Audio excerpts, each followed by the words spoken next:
Você acompanha Jornal da Rede Alesp. O Jornal da Rede Alesp está de volta. A gente segue com informações aqui do Legislativo Paulista, do Brasil e do mundo. Agora a gente vai falar com o repórter Sérgio Everton. Ele traz informações que ele tem acompanhado aqui, as principais andamentos aqui na casa. Sérgio, tudo bem? Já falou um pouquinho dos projetos. Tem mais projeto aí para falar para a gente? Então, falei do projeto da deputada, que teve a minha matéria, como todo mundo viu aí, né? Da reintegração de posse, que foi aprovado, a deputada Alice se emocionou muito. E os outros projetos, né? Só para a gente relembrar aí, teve o projeto também do deputado Ricardo Madalena, né? Esse projeto é o 119 de 2021, que dispõe aí também sobre, né, as diretrizes orçamentárias, né, para o exercício ainda de 2021. O Ricardo Madalena também se comoveu muito com a aprovação do projeto da deputada Alessi Brandão, né? Ele se sentiu, inclusive ele falou da deputada, falou que ele estava muito emocionado também, né? Porque realmente é complicado, né, Jeremias? As pessoas não terem para onde ir, né? Não estão conseguindo pagar aluguéis, acabam sendo despejadas e não têm para onde ir, né? Então, aliás, essa semana, né, no começo da semana, teve aí, inclusive, as pessoas foram para acho que na Zona Leste, se eu não me engano, né?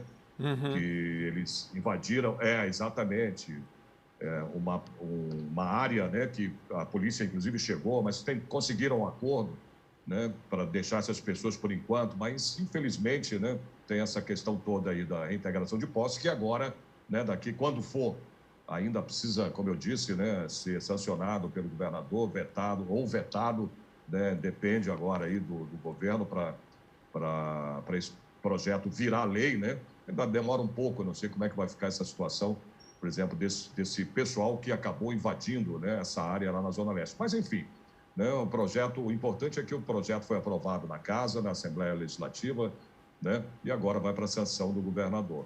E teve um outro projeto também, que foi citado aí, que é o 584, né, de 2016, do deputado Jorge Wilson, que é o xerife do consumidor, né, que inclui aí cláusulas nos contratos de adesão aos serviços de telefonia fixa, móvel e de banda larga móvel, né, e o 631, né, Jeremias? A gente viu aí na minha matéria, de autoria da deputada Isapena, com a parceria das deputadas Patrícia Bezerra e a Marina Elô, que institui aí a Polícia Civil Gestante, né?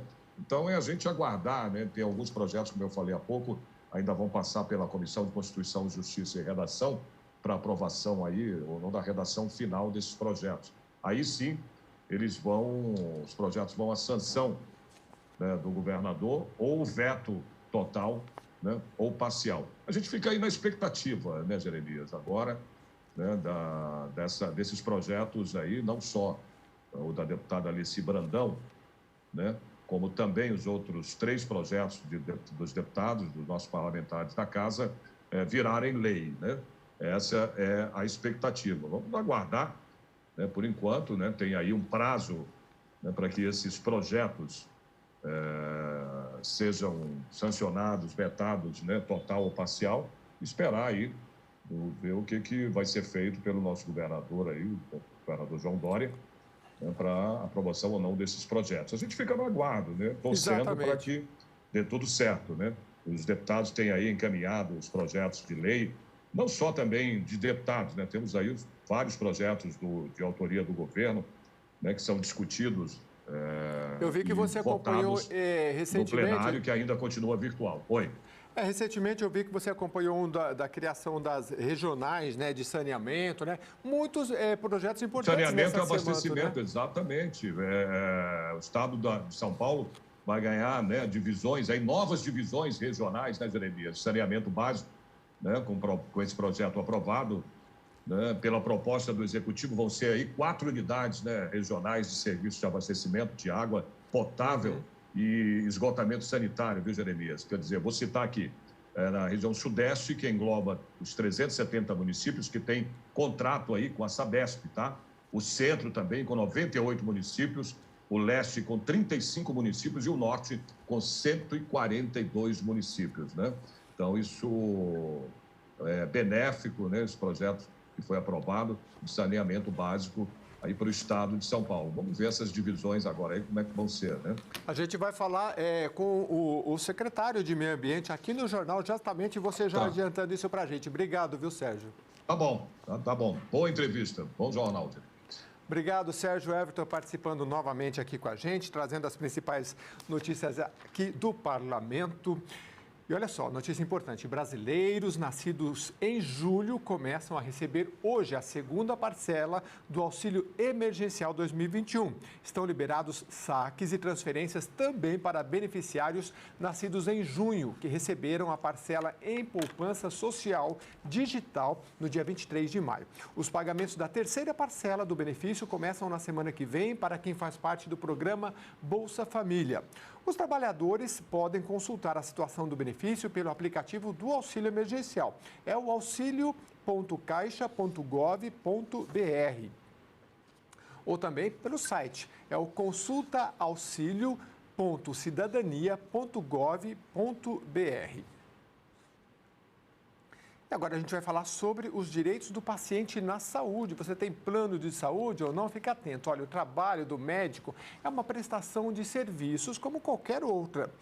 Mas, por tratar de saúde e, consequentemente, da vida de todos nós, além de estar sob o regramento do Código de Defesa do Consumidor, o serviço médico também é regido por outras legislações específicas, como o Código de Ética Médica e normativas da Anvisa e também no Ministério da Saúde. Sobre esse assunto, eu vou conversar agora com o advogado Marcelo Campelo. Ele é especialista em direito criminal. Bom dia, doutor Marcelo. Tudo bem? Pois é, assunto muito importante. Antigamente, as pessoas acho que não ligavam tanto para essas questões, né? A gente até ouvia falar assim, olha, o médico mandou e a gente cumpre. Hoje, com mais conhecimento, as pessoas têm questionado mais, né? Importante que a gente colocou aqui, é uma relação de consumo também com o médico, né? Bom dia. Bom dia, muito obrigado pela oportunidade para falar, tá?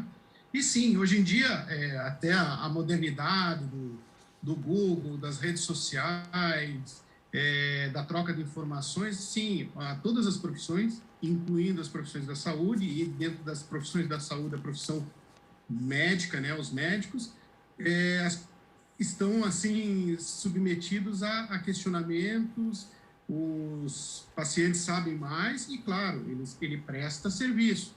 E, ao prestar serviço, ele está, assim, incluso no Código de Defesa do Consumidor. Então, eu queria já fazer essa divisória, então, entre Código de Defesa do Consumidor, porque se alguém está comprando um produto ou prestando um serviço, é uma relação, mas em relação ao Código, quais as outras legislações que está sujeita a esta relação também? É o Código de Ética, principalmente? Sim, eu considero principalmente o Código de Ética, porque ele regula todas as relações do médico. Então, vamos exemplificar.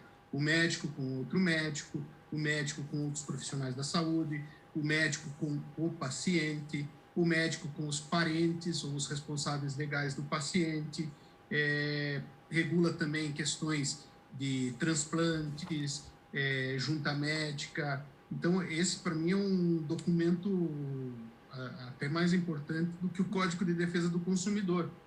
O Código de Defesa do Consumidor, ele é uma lei genérica, né? Ele regula, não.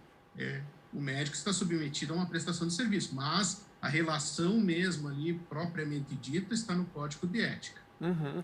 Doutor, quais são os principais direitos do paciente, principalmente em tempos de pandemia?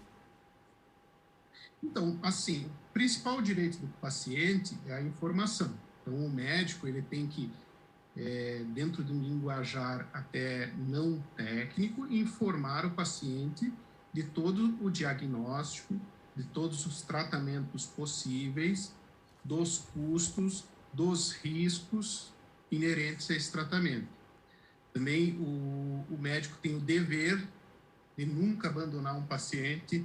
Então, por exemplo, ele está me tratando e daí ele decide não me tratar mais. Isso não existe. A profissão da saúde não permite isso. Claro, o médico entende que não tem mais como, inclusive até por questões pessoais, ele deve indicar um profissional e esse profissional assumir o tratamento. Acho que esse que é um ponto assim, que a população não conhece, né? O médico não pode abandonar. Outro ponto também muito importante, que talvez nas nossas capitais não ocorra, mas o médico está obrigado a atender um paciente em emergência. Então, nas pequenas cidades que têm poucos médicos, isso acontece com bastante frequência. Então, o médico é obrigado. Claro que a determinada emergência, ele se desvincula, né? Mas isso são alguns direitos importantíssimos. Interessante, porque muitas vezes a gente, como população, não sabe dos nossos direitos. Eu conversava com o defensor público esses dias e relatei para ele, olha, eu estava ali no guichê, chegou uma senhora e falou assim, olha, eu vou passar no psiquiatra. E a atendente falou, num plano de saúde, ela falou, ele foi descredenciado. Ela falou, e aí? E aí não tem atendimento hoje. E aí o defensor falou, não, o plano tem que obrigatoriamente avisar com 1 mês de antecedência que o médico foi descredenciado. Imagina, uma pessoa idosa, está marcado e simplesmente fala, olha, hoje ele não vem. Não é assim, né, doutor? Tem lei, tem regra para tudo. E aí a gente procura a ouvidoria, no caso do plano de saúde, quais são os caminhos? Às vezes a defensoria, se não for bem atendido? Ou corretamente? Então, nesse caso em específico, vamos lá, eu tenho um médico no qual eu trato e esse médico foi descredenciado. Sim, o plano é obrigado a informar com mês de antecedência, porque realmente existem pessoas ali dependentes. Primeira saída que eu diria é informar a Agência Nacional de Saúde, né? E que ela regula muito bem e ela fica ali constantemente fiscalizando os planos de saúde. Segundo ponto, é um médico de extrema emergência minha. Eu entraria na justiça com pedido liminar para que o plano continue a manutenção do tratamento perante esse médico. Por quê? Só que isso terá que ser muito bem justificado.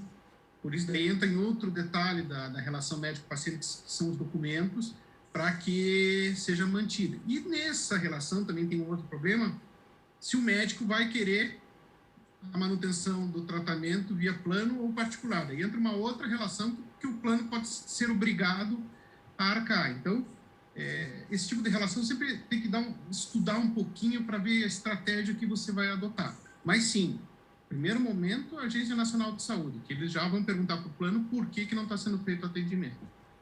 Interessante. O senhor sabe que eu vi uma pesquisa, eu não me lembro se era de um livro ou numa palestra TED, que eu achei muito interessante, que eles falaram assim, olha, no relacionamento médico-paciente, o médico que não olha no olho e não tem um mínimo de empatia, eles recebem mais ações na justiça do que o médico que, de repente, dá 30 segundos a mais e atende melhor. O que a gente vê muito em relação aos planos de saúde, eu não sei se eles têm um mínimo de tempo para atendimento, acho que isso é uma questão importante, porque assim, a médica é mais ou menos como a enfermeira, eles têm que preencher relatório, né?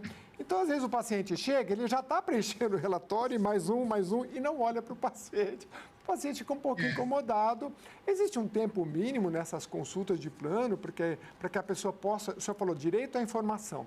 E hoje a pessoa tem informação, ela vai no Google e fala, olha, doutor, eu tenho isso, eu tomei isso, eu já passei com esse médico.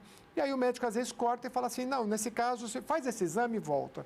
Então, tudo bem, mas a pessoa fica um pouco incomodada, né? Tem um tempo para ser atendido? Não tem. Não tem disciplinado em lei o tempo mínimo de atendimento. Isso fica a critério de cada profissional. Agora, como quem falou, hoje em dia, essa velocidade não dá. Mas qualquer profissão, a minha profissão também, que você lida muito com pessoas, você tem que ter essa empatia, você tem que ter esse olho no olho, você tem que cuidar. Posso usar a minha profissão, se eu não tiver empatia com os clientes que me procuram, que geralmente estão com problemas, né? Ninguém vai procurar um advogado se não tiver problema. Você não vai conquistar o cliente e não vai passar confiança. E na própria profissão médica, que também é algo que exige uma confiança, uma crença, um respeito, se o médico não tiver empatia e cuidar, explicar, não vai. Eu vejo assim que eu fui num médico uma vez, um clínico geral, ele estava atendendo a cada 10 minutos. Sim. Claro que ele conseguiu avaliar a minha situação, não fui mais. Entende? Porque, claro que ele precisa, sabe? Agora, eu não fui atrás até dos meus direitos, porque eu acho que, cara, eu não vou brigar por isso. Mas determinadas especialidades médicas, eu acho impossível um atendimento com qualidade, com cuidado, numa velocidade dessas, né?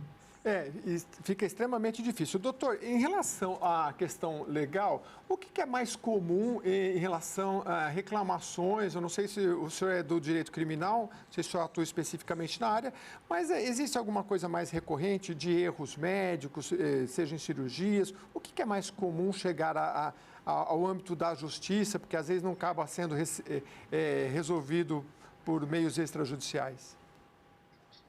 Então, vamos lá. Até para explicar, a minha área do direito criminal, ela é envolvida com a saúde, tá? Porque, correto.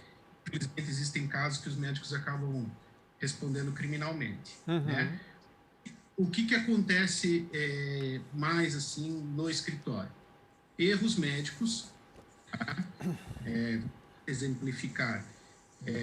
Eu fui fazer, digamos, uma endoscopia e ele me feriu algum outro órgão, né? E, então, vamos ter que ter uma reparação civil, uma reparação perante o Conselho Regional de Medicina e, dependendo do caso, ele pode até responder por uma lesão corporal que será analisada se foi culposa ou dolosa. E, na grande maioria dos casos, será culposa, né? Porque o médico não tem a intenção de lesionar. Segundo ponto, que eu vejo muito no escritório, é a questão de medicina estética. Que há questões de cirurgia plástica, tratamentos dermatológicos, que, além de apresentarem problemas, eles também não atingem o desejo do paciente. Tá? Então, vamos exemplificar também. Eu vou lá, procuro um cirurgião plástico que ele melhore o meu nariz, deixe ele mais bonitinho, sei lá, deixe mais para minha face. A cirurgia não ficou como eu queria. Eu vou lá, procuro os meus direitos perante a Justiça Civil e perante o Conselho Regional de Medicina. Daí vai um outro lado desse caso. Eu já deixo, assim, a dica para os nossos telespectadores, que quando você vai fazer um tratamento, você assine um contrato, você peça para o profissional escrever aonde ele quer chegar. Hoje em dia, com a modernidade, principalmente das cirurgias plásticas, você consegue ter via software mais ou menos como vai ficar, para que caso lá na frente seja necessário buscar seus direitos, a coisa esteja mais clara, tanto para o paciente quanto para o profissional da medicina. Tá?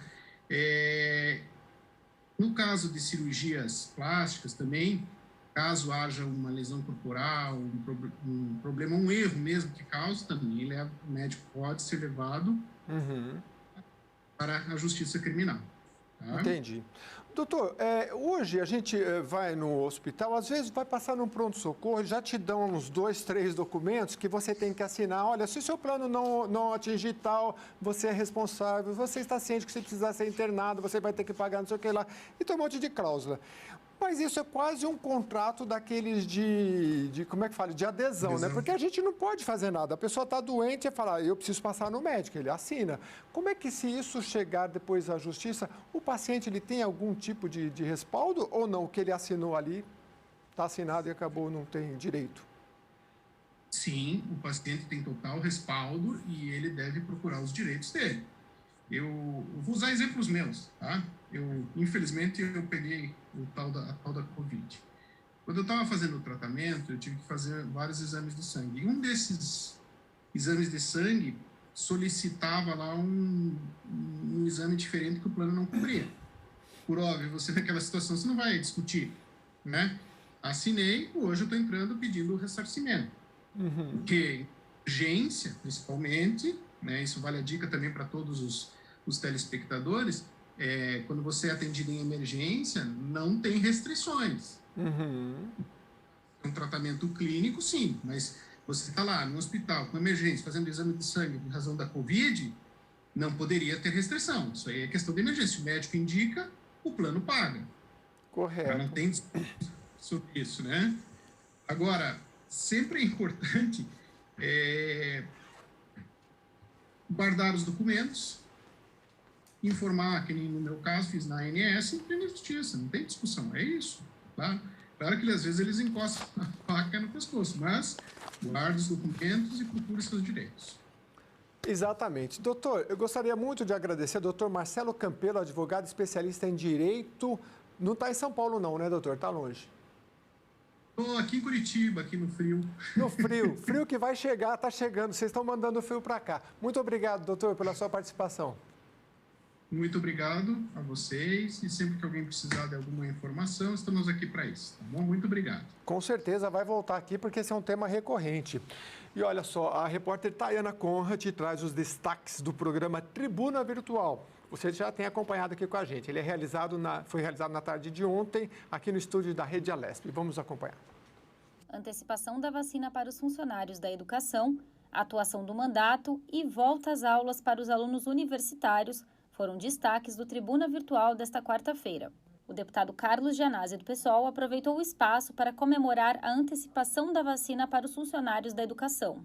Hoje nós tivemos uma vitória importante, eu digo nós, os profissionais da educação do Estado de São Paulo. Após muita luta, muita mobilização, não só do nosso mandato, mas dos profissionais da educação, das entidades representativas dos servidores da educação de todo o Estado de São Paulo, nós conseguimos, enfim, que o governo estadual anunciasse a antecipação da vacina para praticamente todos os profissionais da educação básica do Estado. Então, foi uma vitória importante anunciada hoje, fruto de muita mobilização e de muita luta. É um avanço importante, embora ainda não resolva a situação, nós temos que continuar lutando para que as escolas sejam reestruturadas do ponto de vista arquitetônico, do ponto de vista da estrutura física, para que haja ventilação, para que haja arejamento, né, para que haja o fim da lotação de salas. Não dá mais para voltar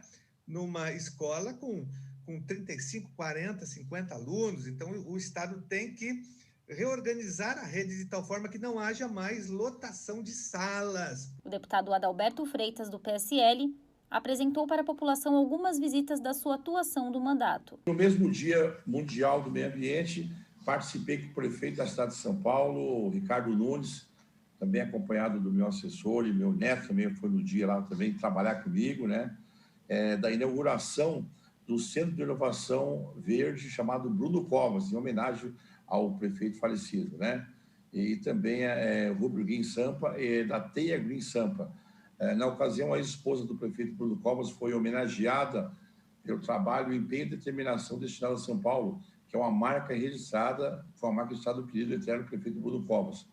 Esse espaço foi inaugurado, um espaço voltado às startups que trabalham com tecnologias sustentáveis, negócios ambientais e tecnologias verdes. O espaço oferece 45 estações de trabalho para startups, além de áreas para eventos e espaço para reuniões. A deputada Janaína Pascoal, do PSL, falou sobre a importância da volta às aulas presenciais para alunos universitários. Eu entendo o medo dos professores, eu entendo a preocupação, eu respeito, mas os trabalhadores da limpeza estão aí desde o primeiro momento sem parar, somente agora, né, fizeram uma paralisação, eu já tinha feito indicação para eles serem vacinados como prioridade, os trabalhadores dos transportes, os trabalhadores da saúde, mais do que ninguém, os trabalhadores dos supermercados. Então, os professores tiveram um tratamento diferenciado por muito tempo, tiveram uma atenção especial na vacinação, estão tendo. Então, eu também peço essa sensibilidade para que os nossos alunos, né, os futuros profissionais, não sejam tão prejudicados em suas formaturas, por força da pandemia e de uma atitude resistente demais. E vou falar aqui de maneira respeitosa, mas vou falar injustificada, a meu sentir. Por conta das recentes medidas restritivas do Plano São Paulo, as atividades parlamentares acontecem remotamente. O Tribuna Virtual é transmitido ao vivo, a partir da 13h, na programação da TV e no canal da Rede Alesp no YouTube. E hoje tem também, daqui a pouco você vai acompanhar. Olha, o governo do estado de São Paulo anunciou nesta quarta-feira um programa que permite parcelamentos e concede descontos de até 40% em juros e multas de ICMS e IPVA. São beneficiadas pessoas físicas e empresas de micro e pequeno porte com dívidas referentes ao período de 2017 a 2020. O programa possibilita parcelamento em até 60 meses de débitos de inscritos na dívida ativa.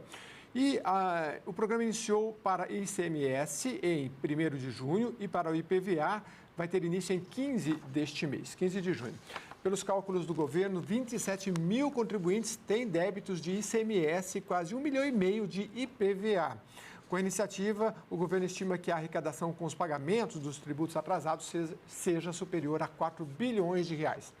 A transação tributária é uma ferramenta inovadora de cobrança que vai viabilizar não apenas a extinção de processos judiciais, mas também a rápida regularização de situações jurídicas tributárias.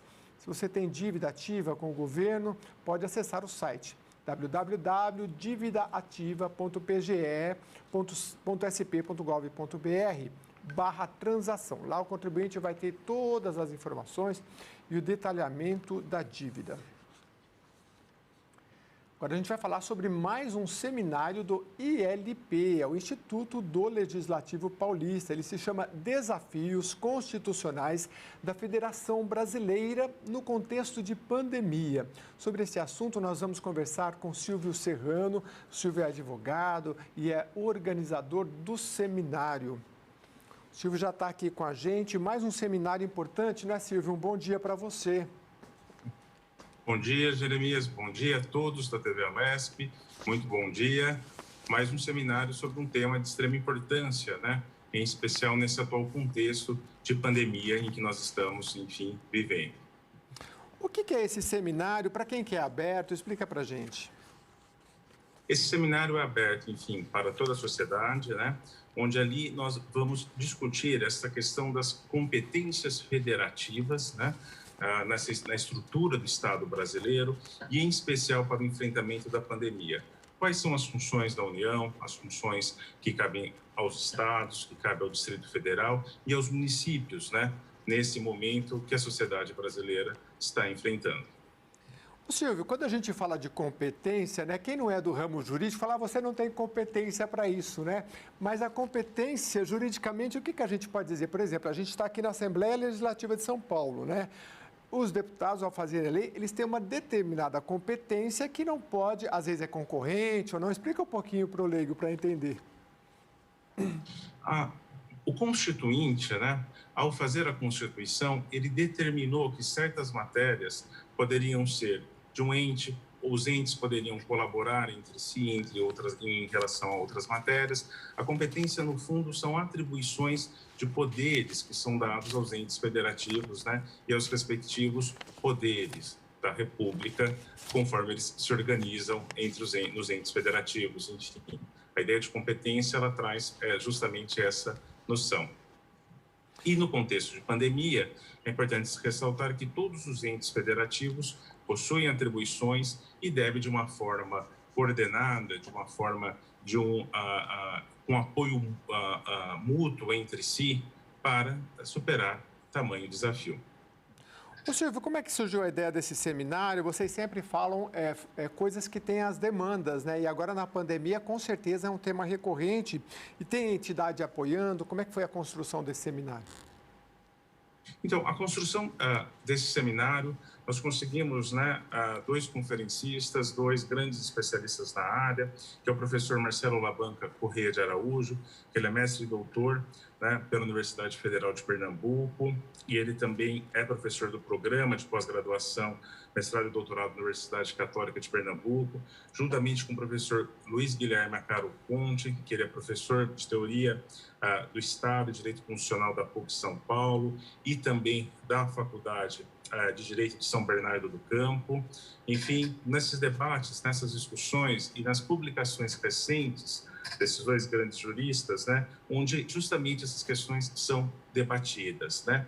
A origem desse, por que desse seminário, enfim, foi justamente são as recentes decisões do Supremo Tribunal Federal, o diálogo federativo que está tendo ou não está tendo entre a União, entre os estados e entre os municípios e o Distrito Federal, no que tange aos respectivos decretos que foram, né, feitos para contenção da pandemia. Então, justamente em todo nesse contexto, e foi daí que surgiu, né, o seminário.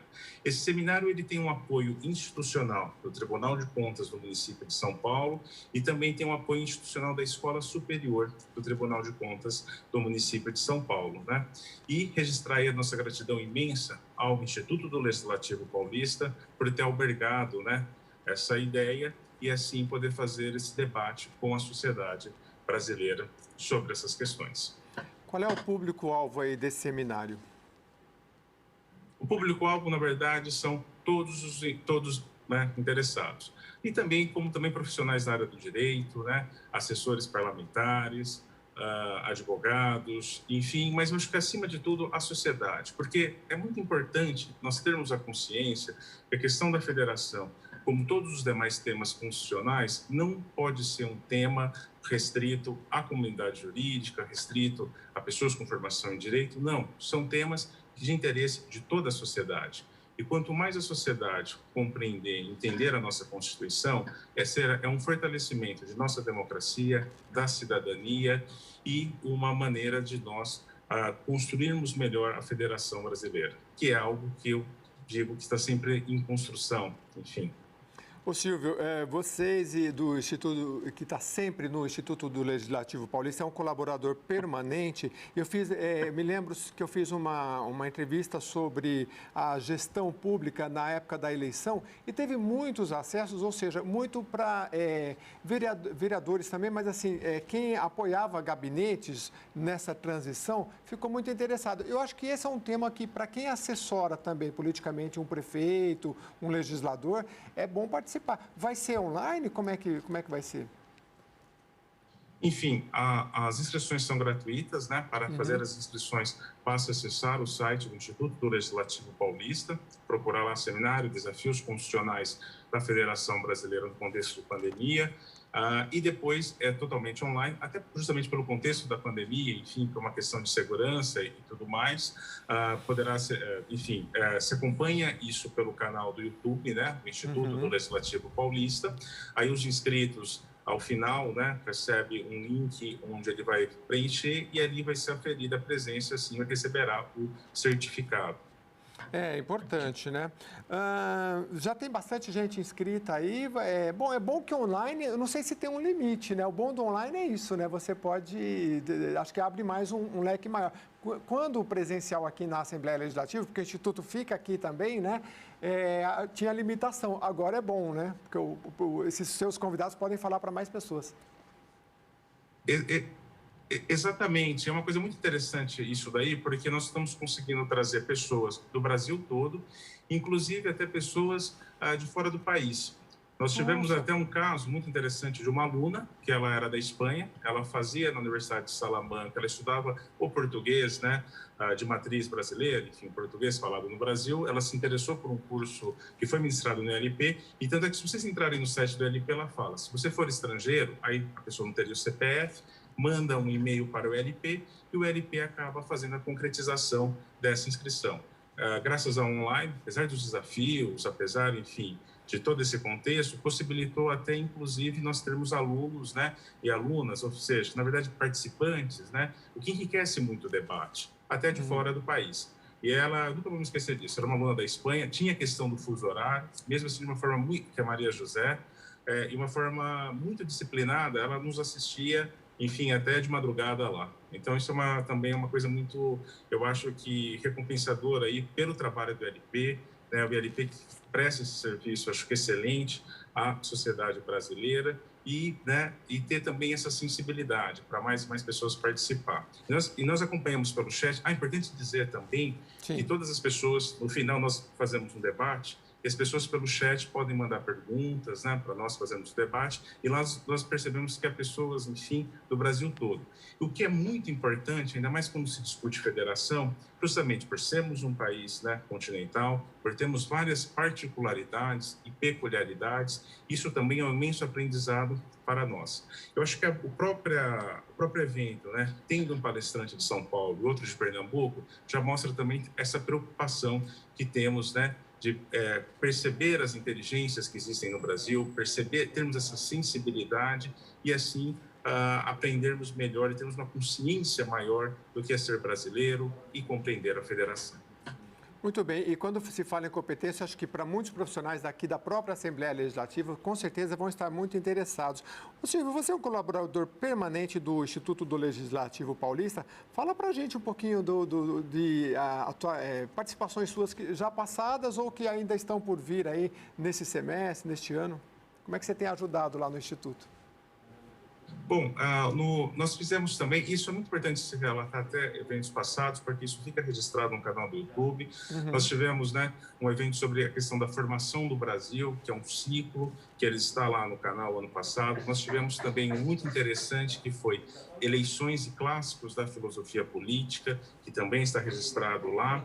E no segundo semestre, nós temos aí planejado alguns temas muito interessantes, né, que vale a pena acompanhar a agenda, como, por exemplo, direito constitucional estadual, ou seja, como nós temos sistemas tão caros ao direito constitucional, ao estudo mais apurado da Constituição do Estado de São Paulo e também, em certo sentido, de constituições de outros estados, também fazermos algumas reflexões sobre isso, que isso também é um tema muito importante para se pensar a federação, e nós também já estamos aí planejando e organizando a questão da nova lei de licitações, né, que é um tema aí recente, é um tema que precisa realmente os agentes públicos se qualificarem para esses novos desafios, né?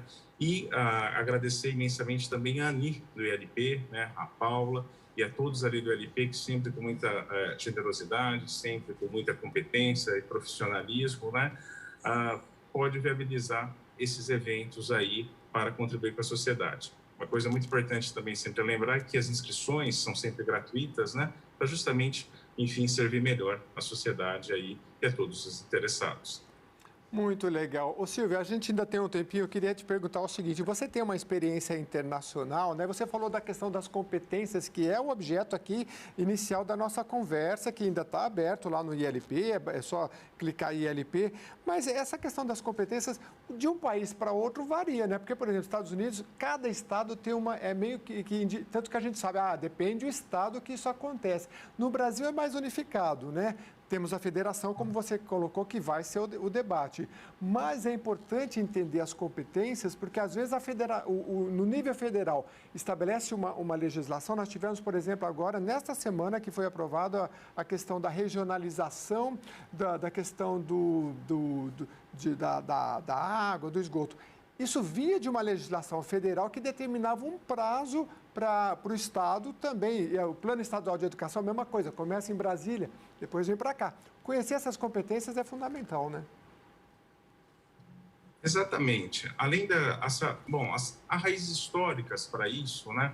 Dessa questão, dessas diferenças da Federação Brasileira para a Federação Estadunidense. Mas uma questão que acho que extremamente importante é que a pandemia, né, ela deve deixar em todos os setores, em todos os ramos do direito, talvez, ou ela deixa marcas, né, como antígenos ou sequelas, digamos assim, né? Mas talvez, depois, enfim, que ela passar, mas talvez há uma tendência que muitos juristas estão apontando, que talvez justamente devido a decisões recentes do Supremo Tribunal Federal na interpretação da Constituição, talvez um fortalecimento maior dessas competências dos estados, dos municípios, talvez uma certa maior descentralização ainda dentro dos quadrantes constitucionais, que em 88, né, foram elegidos. Muito interessante. Obrigado por esta antecipação de um tema tão relevante. Conversou bastante aqui com a gente. Silvio, seja sempre bem-vindo e pode acompanhar os programas dele também no canal no YouTube. A gente consegue rever muita da sua participação. Muito obrigado mais uma vez. Eu que lhe agradeço profundamente, né? E parabéns aí pela TV Alesp por fazer esse trabalho tão bonito com a cidadania e de divulgar de temas tão relevantes para a sociedade. Muito obrigado. Muito obrigado, doutor Silvio, mais uma vez participando aqui ao vivo no Jornal da Rede Alesp. E olha, a Agência Nacional de Vigilância Sanitária autorizou nesta quarta-feira os testes da vacina Butanvac em humanos. A liberação da pesquisa clínica com a vacina, desenvolvida pelo Instituto Butantan, do governo de São Paulo, ocorreu após uma reunião de técnicos da Anvisa com representantes da entidade que desenvolve o imunizante. A vacina é fabricada a partir de ingredientes farmacêuticos obtidos em ovos. Antes de começar a aplicação da vacina em 400 dos 2.000 voluntários, o Instituto Butantan ainda vai ter que apresentar informações complementares sobre os testes in vitro em andamento com a vacina. Em seguida, pela primeira vez, a vacina Butanvac será aplicada em 2 etapas, em um intervalo de 28 dias entre a primeira e a segunda dose. A vacina é uma grande aposta do governador João Dória, que apresentou o imunizante em março deste ano como a vacina 100% nacional. E o deputado Gil Diniz esteve com autoridades em Barretos para fazer uma visita no Hospital de Amor, uma referência no atendimento oncológico na América Latina, que atende 2.360 municípios de todo o país. O parlamentar recordou a sua última visita e ressaltou o excepcional trabalho de Henrique Prata e a sua equipe. Ele disse que andou pelos pavilhões, ala infantil e testemunhou um exemplo de gestão de amor ao próximo. Em 2 anos de mandato, o deputado já destinou R$400 mil em emenda impositiva ao hospital e ainda buscou a destinação de mais recursos com o governo federal e ao Ministério da Saúde. O governador do Amazonas, Wilson Lima, do PSC, tem depoimento marcado para hoje na CPI da Covid em Brasília. Wilson Lima, no entanto, agora possui o direito de não comparecer ou ficar em silêncio na CPI após habeas corpus concedido ontem à noite pela ministra Rosa Weber, do Supremo Tribunal Federal. Os outros 8 governadores convocados também pedem a intervenção do STF para que não precisem ir à CPI. A oitiva do gestor estadual do Amazonas estava prevista para o dia 29 de junho, mas o depoimento foi antecipado logo depois a Polícia Federal deflagrar, na semana passada, a Operação Sangria, que investiga supostos desvios de recursos da saúde. Os senadores querem questionar o governador Wilson Lima sobre a Operação Sangria e sobre a crise de falta de oxigênio em Manaus, agravada em janeiro deste ano. O deputado Edmir Chedi, do Democratas, participou de um evento no Palácio dos Bandeirantes com outras autoridades e anunciou a implantação de uma unidade da Escola Técnica Estadual, a ETEC, na cidade de Jaguariúna. A ETEC é mantida pelo Centro Paula Souza e é uma instituição com aulas de ensino médio e técnico. É considerada referência em nível nacional pela qualidade dos serviços prestados aos jovens, em formação. Além da implantação da ETEC no município de Jaguariúna, o parlamentar também destacou a criação do Poupa Tempo, que vai beneficiar toda a comunidade. Ele disse que tudo isso é resultado do trabalho que tem realizado por Jaguariúna e pelas demais cidades do Circuito das Águas e também da região Bragantina. O Jornal da Rede Alesp vai para um rápido intervalo. A gente volta daqui a pouquinho com mais informações para você. É rapidinho.